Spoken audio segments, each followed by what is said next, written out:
Eu não sou o amor da sua vida. Eu nunca fui o amor da sua vida. Esse vídeo vem com 10 anos de atraso. E é um vídeo, pra mim, é um vídeo sobre coisas que eu gostaria de ter dito há muito tempo atrás. Mas eu não sabia, eu não tinha como saber. E aí eu vou falar aqui hoje. É um vídeo pra mim, mesmo que seja um vídeo público. Eu cresci numa cidade de 14 mil habitantes, muito pequenininha.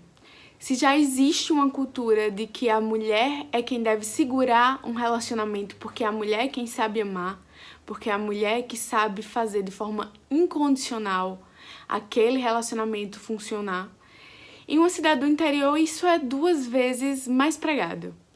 Eu cresci sabendo que eu tinha 2 objetivos na minha vida. Ter uma carreira para ser independente, mas casar.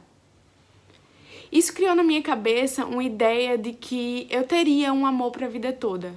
De que eu deveria ser o amor da vida toda de alguém. De que quando eu encontrasse isso, eu deveria me doar. Porque aquilo ali deveria ser para sempre. Eu deveria casar com o primeiro cara que eu transasse. Eu deveria me doar incondicionalmente. Eu deveria perdoar as traições e os deslizes. Porque homem erra, homem aprende errando. Mesmo que eu não tivesse o direito de errar para aprender. E foi no meio dessas crenças que eu encontrei o amor da minha vida, que me tratava como se eu fosse a versão feminina de Deus na Terra, como se eu fosse uma grande relíquia, uma preciosidade, que ele encontrou e queria guardar em uma caixinha. Ele me dizia o tempo todo o quão especial, quão maravilhosa, quão perfeita eu era. Ele deixava muito claro que ele queria essa perfeição só para ele. Mesmo que ele me traísse todo final de semana. Mesmo que sempre que eu descobrisse, existissem 2 reações.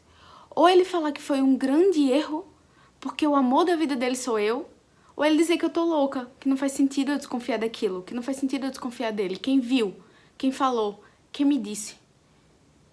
Mas eu era perfeita demais. E eu fui criada em uma cidade de 14 mil habitantes. A minha vida era trabalhar para ser independente e casar. Eu achava que eu tinha que amar incondicionalmente, que se o relacionamento falhasse a culpa era minha, que se ele fosse embora eu estava perdendo o amor da minha vida e que eu não estaria sendo escolhida e que eu não era a melhor entre todas aquelas mulheres que ficaram com ele, porque foi isso que ele fez comigo. Ele começou a ranquear as mulheres que faziam sentido serem namoradas e as mulheres que não faziam sentido serem namoradas. Sempre que ele ficava com alguém no final de semana e eu descobria, aquela mulher era um passatempo. Aí foi que a coisa ficou mais perigosa, porque conhecer os erros e perdoar os erros da pessoa fez ela se sentir à vontade para dizer que eu era a pessoa que mais conhecia ela no mundo inteiro. Eu sabia exatamente quem ela era, eu sabia o que ele tinha de bom. Então eu era a pessoa, a única pessoa no mundo capaz de amar aquela pessoa que errava tanto. E aí eu comecei a me sentir muito especial, porque eu comecei a me encaixar na versão feminina que todo mundo queria que eu fosse, que é ser perfeita e imaculada, não errar e perdoar o erro do homem que está aprendendo errando.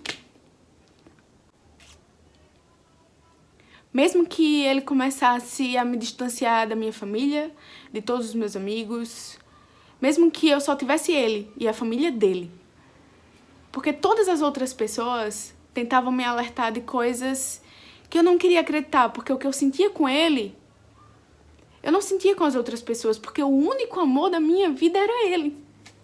Eu ia poder dizer isso ao meu eu de 10 anos atrás. A única forma que eu achei foi fazer esse vídeo e colocar no mundo. Eu queria que ela soubesse, que a minha versão daquela época soubesse, que eu vou entender exatamente que eu posso ser mulher e aprender com erros. Eu posso ser mulher e não ser perfeita, eu posso ser mulher e não querer amar incondicionalmente, eu posso ser mulher e não querer perdoar. Eu queria poder dizer pra ela que finalmente eu entendi a diferença entre amor e acordo. O amor é livre, não há nenhum formato, não há nenhum critério, ele só acontece. Mas o acordo não, o acordo é algo que se dá entre 2 pessoas ou mais pessoas, que você conversa e mantém na sua vida pessoas que fazem sentido. E se às vezes você precisar fazer decisões que sejam contra a sua vontade, que sejam conscientes, para beneficiar um relacionamento que você quer continuar, que fazem sentido, mas não porque você é obrigada a estar ali para sempre, e sim porque você naquele momento quer.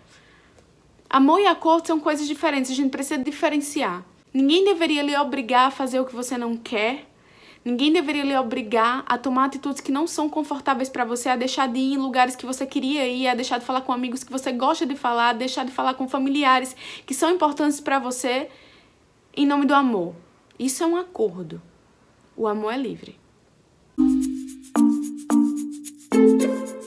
Olá, queridos!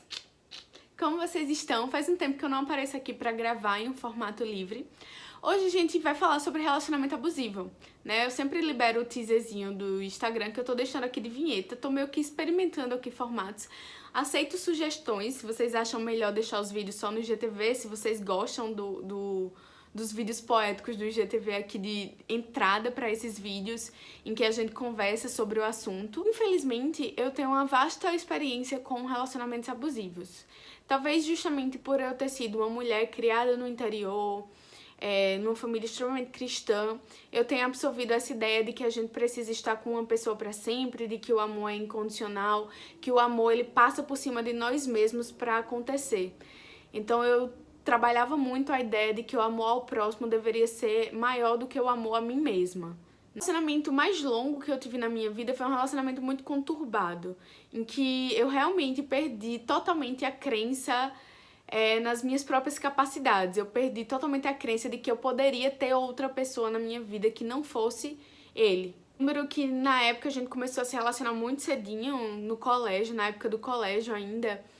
E tinha toda essa questão, assim, dele ser uma pessoa muito legal, muito bonita, muito interessante, que tinha se interessado por mim. E a gente, enquanto mulher, a gente tem essa cultura de esperar ser escolhida. E quando a gente é escolhida por um homem que é um pacote completo, né, de ser bonito, interessante, inteligente, a gente se sente especial, que não faz sentido nenhum. Mas socialmente a gente é moldada para acreditar nisso. Então, na época, eu lembro que eu me sentia muito especial por ter sido escolhida por aquela pessoa. Com o tempo, eu passei a ter que lidar com as diversas traições, porque eu era muito traída nesse relacionamento. Eu passei a ter que lidar com as diversas traições da pessoa e com essa questão que eu tinha dentro de mim, de que o amor deveria ser incondicional. E uma vez que eu perdoava, quanto mais eu perdoava, mais eu acreditava que eu só poderia amar aquela pessoa. Porque quem ama, perdoa. Normalmente, a mulher que ama, perdoa, né? Porque isso é uma função cabível à mulher. Assim como a função de trair é mais cabível ao homem, né? Socialmente falando. E aí, por muito tempo, eu comecei a viver nesse ciclo vicioso. Quanto mais eu perdoava, mais eu acreditava que eu amava a pessoa.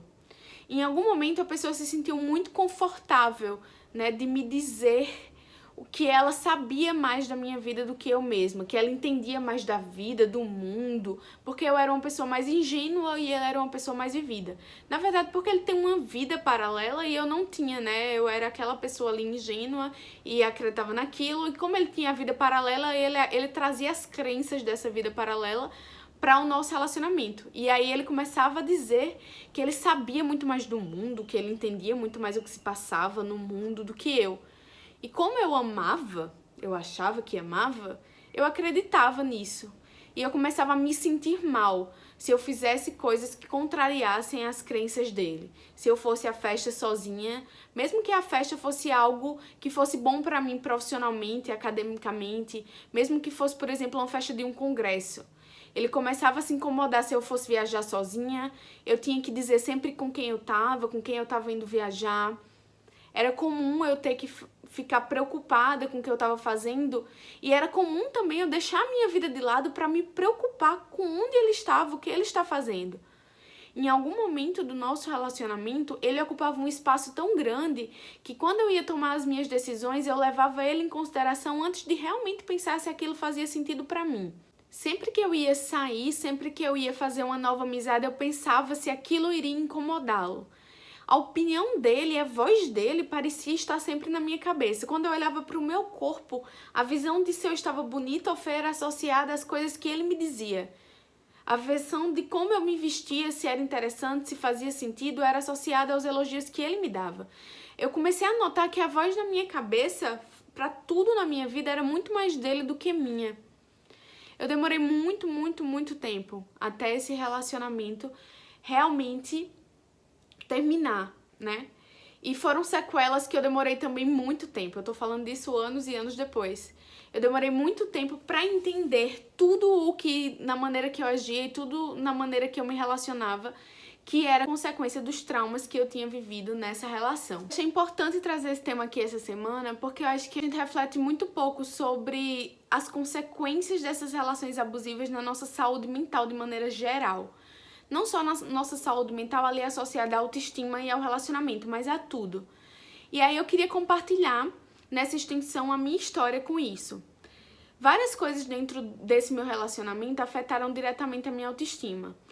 Por eu ser uma pessoa muito traída e por eu estar sempre ali perdoando, eu tinha sempre o retorno de que eu era perfeita, santa, né? Assim, eu era a mulher mais incrível da face da terra, porque eu tava ali pra tudo pra aquela pessoa, eu amava aquela pessoa incondicionalmente, não importava o que ela fizesse comigo, não importava o erro que ela cometesse, eu perdoava. Então essa imagem de ser perfeita entrou tanto na minha mente que eu comecei a desenvolver mais autocobranças. Eu comecei ainda mais a achar que eu deveria ser perfeita em todos os âmbitos, que eu deveria ter um corpo perfeito, que eu deveria me relacionar e ser uma pessoa perfeita, compreensiva sempre, perdoar sempre. Eu passava por cima das minhas vontades e dos meus limites em nome da perfeição. E eu demorei muito tempo a perceber que isso veio como consequência desse relacionamento. Muita coisa associada também aos meus distúrbios de autoimagem vieram disso.